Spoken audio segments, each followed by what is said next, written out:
ինքը մոտավորապես 220 տարվա եկեղեցի է Սուրբ Հովհաննես, վերանորոգվել է 86 թվականին մեր լավ ընկեր, ավակ ընկեր Պարքև Վարդանի կողմից, մահացածը ողորմի լինի իրեն, այս վերջերս էլ 1 տարի առաջ Խաչքարի Խավորը մի հոյակապ անձնավորություն Մհեր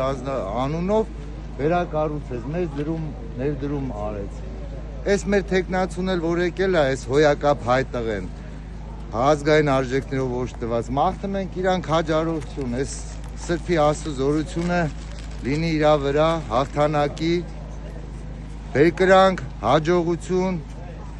հայ ապրելակերպը թող լավանա, խոտանված վիճակը, հասարակարգը բաժանվել է 3 մասերի, ազգային արժեքները գնահատողների ովքեր ստեղ են, ժողովրդի, մեծ մասը չկողմնորոշվածներն ու անտարբերներն են, մեկ էլ տականքներն են, իրանք թող իրար մեջ ման գան, չեմ փորձի հիմա խոսք ասեմ,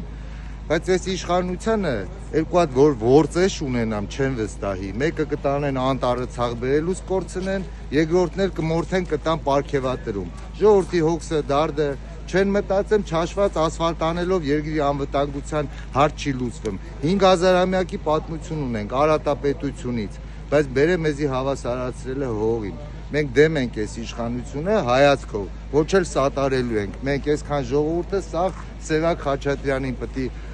ձենտանք, սատարենք, քվեարկենք իր օգտին, որ արժանապատիվ, արժանավայել ապրեն այս ժողովուրդը։